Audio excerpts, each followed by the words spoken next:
Olá pessoal, bem-vindos aos novos sinais de trânsito parte 2. Para quem não viu a parte 1, deixo o link na descrição deste vídeo. Na parte 2 irei abordar os sinais de informação, os painéis adicionais e por último os símbolos. Nos sinais de informação começamos com a passagem para velocípedes que nos indica o local exato onde irá ocorrer uma travessia de velocípedes, ou seja, o local onde um ciclista, passa a expressão, irá efetuar o atravessamento da faixa de rodagem.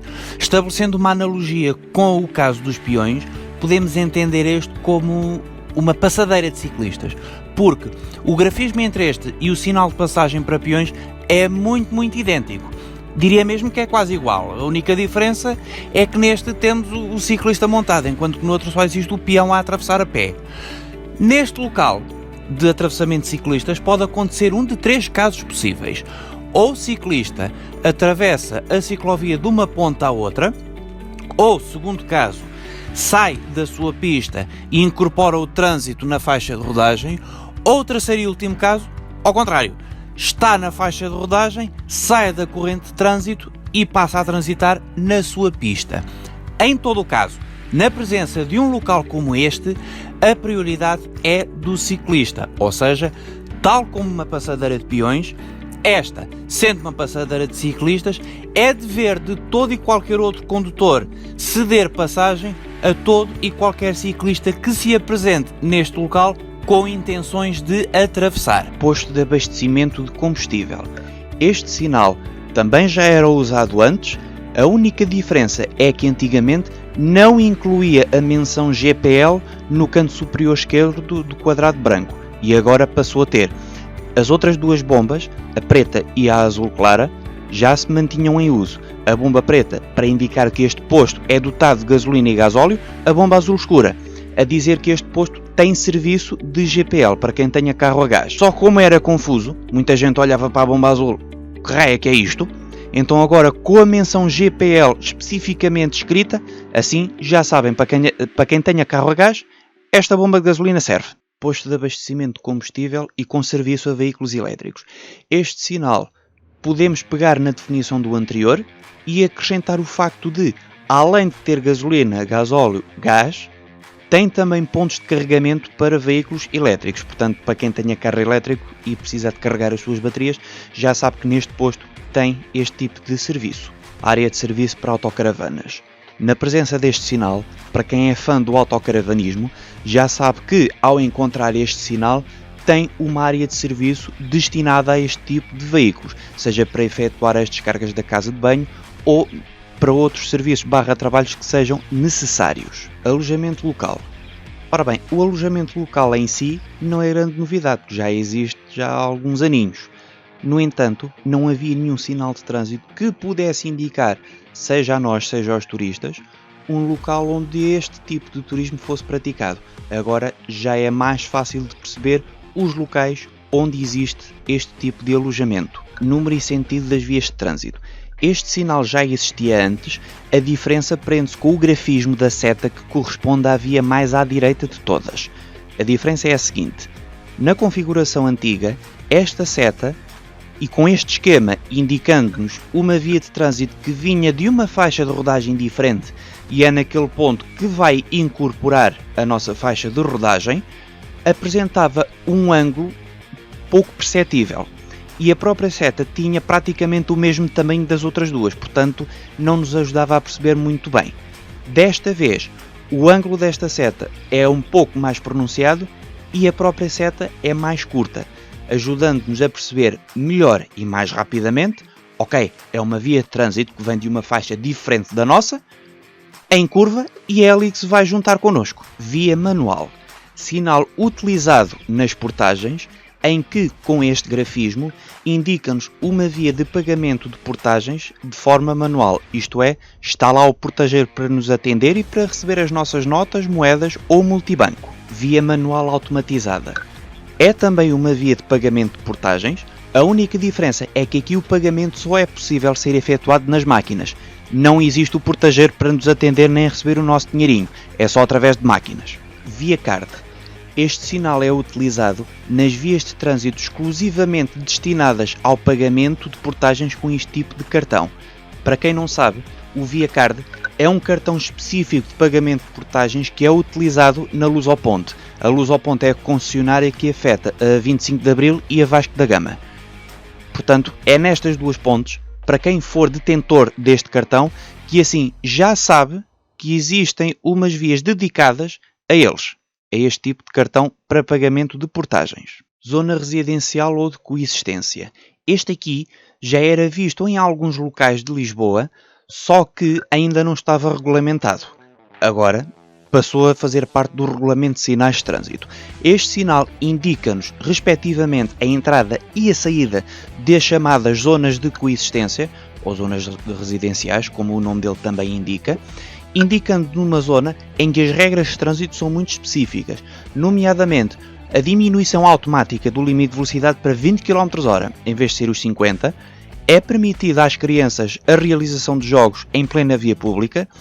Aqui, nestas zonas, é o mesmo que dizer que o peão tem prioridade máxima, ok? Não é necessário haver passadeiras pintadas no chão para eles atravessarem, podem atravessar em qualquer sítio. Isto não quer dizer que eles não tenham de ter os devidos cuidados, mas aqui podemos entender como uma zona essencialmente pedonal, enquanto o veículo é como que um convidado, ok?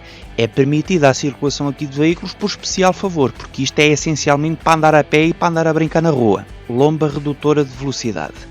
Este sinal utiliza-se para assinalar o local exato onde vamos encontrar uma lomba que nos faz, forçosamente, diminuir a velocidade de circulação.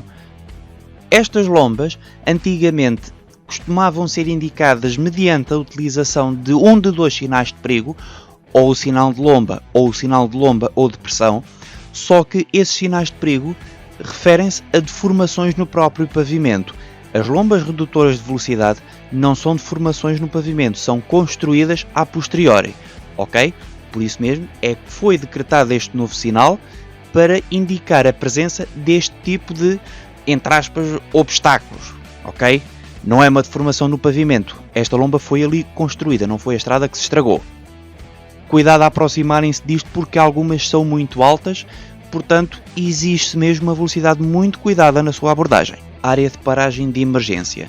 Nome comum a estes dois sinais, indicando-nos uma área que foi criada com o objetivo de permitir a imobilização do veículo devido a motivos de avaria ou acidente, portanto uma imobilização forçada. É um local que foi criado à margem da faixa de rodagem, muitas vezes podendo resultar do alargamento da berma. No lado esquerdo só temos essa área, não temos mais nada. No lado direito, essa área tem incluída um telefone de emergência para podermos utilizar caso a bateria do nosso telefone tenha perdido a carga ou não tenhamos rede para efetuar uma chamada telefónica. Saída de emergência. Para melhor entendermos este, começo por dar já o exemplo. Poderemos encontrar isto, por exemplo, em túneis. Porquê em túneis? Ora bem, suponham um veículo que se incendiou no interior do túnel e que, por causa da acumulação de fumos lá dentro, a visibilidade tornou-se extremamente crítica, praticamente nula, e o trânsito não consegue avançar. Está mesmo o trânsito cortado. Só que, como o túnel é um ambiente fechado, os fumos concentram-se demasiado, tornam-se tóxicos, então é necessário uma evacuação rápida desse mesmo túnel. Então, utilizam-se estes sinais para indicar, na parte de cima, o local exato da saída de emergência, na parte de baixo, com as setas, a direção da saída de emergência mais próxima. Nos painéis adicionais vamos ter os seguintes.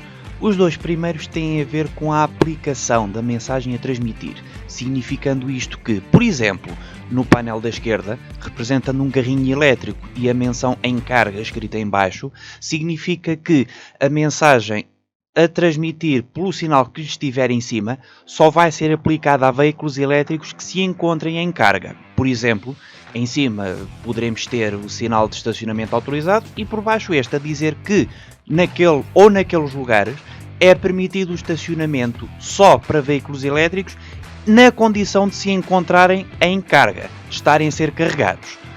No do lado direito, por exemplo, a utilizar num sentido proibido, diz-nos que, ok, esta rua apresenta sentido proibido para qualquer outro veículo, exceto para velocípedes. Ou seja, para os velocípedes, essa mesma rua assume dois sentidos.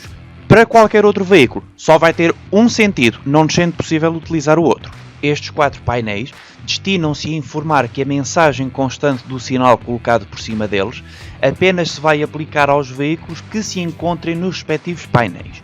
No primeiro caso, em que temos um caminhão com um 3 desenhado no seu interior, indica-nos que a regulamentação se vai aplicar a automóveis de mercadorias cujo peso total exceda o indicado no painel, peso esse expresso em toneladas.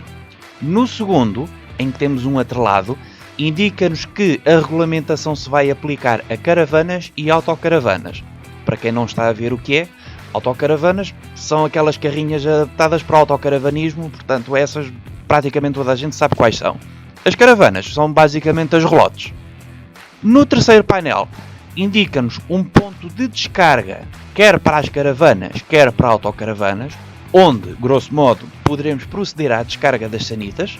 No quarto, indica-nos que a mensagem se aplica somente a autocaravanas. As caravanas, neste caso, não se enquadram neste painel. Este painel azul já era utilizado em algumas vezes, só que não se encontrava regulamentado, isto é, não fazia parte do regulamento de sinais de trânsito.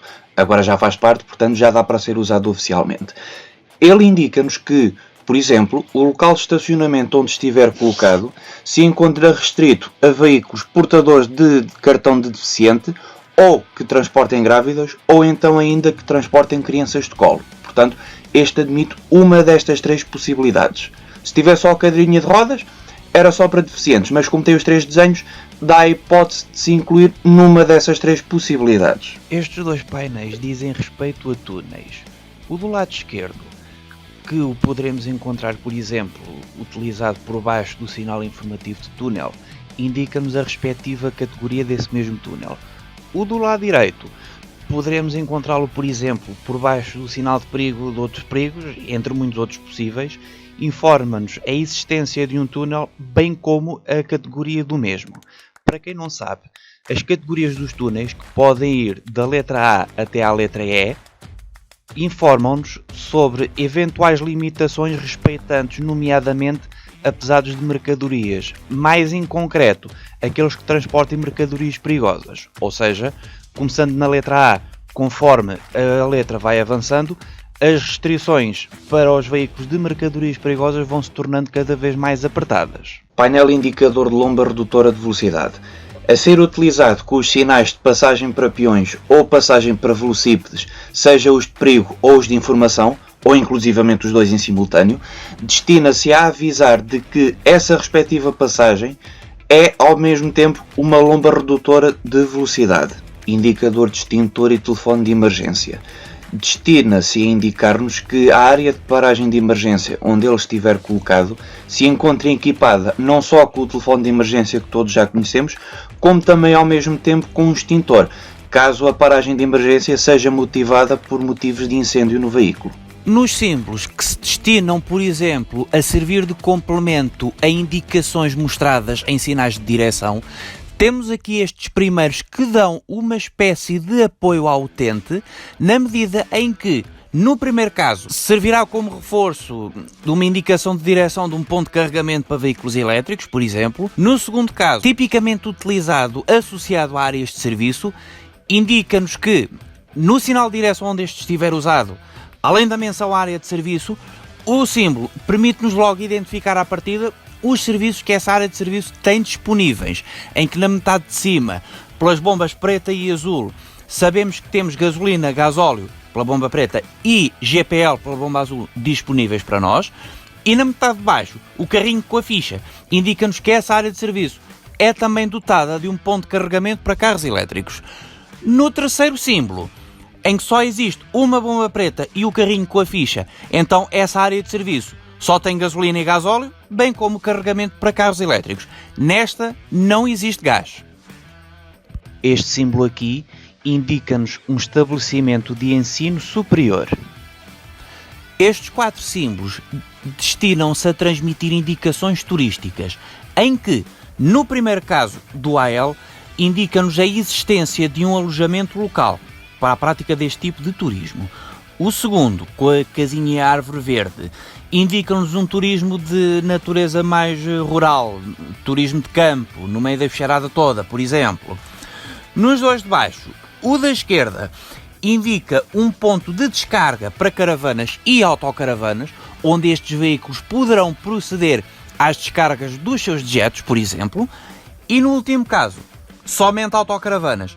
Então poderá, como exemplo, indicar a existência de um local de estacionamento deste tipo de veículos. Finalmente, estes dois últimos símbolos destinam-se a transmitir indicações geográficas, ecológicas e culturais, em que, no primeiro caso, é-nos indicada a existência de um percurso ciclável, ou seja, um percurso de turismo que se percorrerá de bicicleta para conseguirmos usufruir da natureza, por exemplo. No segundo caso, indica-nos um circuito ou um local românico. O que é que isto quer dizer? Pode servir de complemento à indicação de direção de ruínas romanas ou de algo deste estilo. E pronto, foram estes os novos sinais parte 2. Qualquer coisa que tenham ficado na dúvida ou que não tenham percebido muito bem, deixem no comentário que eu oportunamente esclareço. E fiquem bem, até à próxima.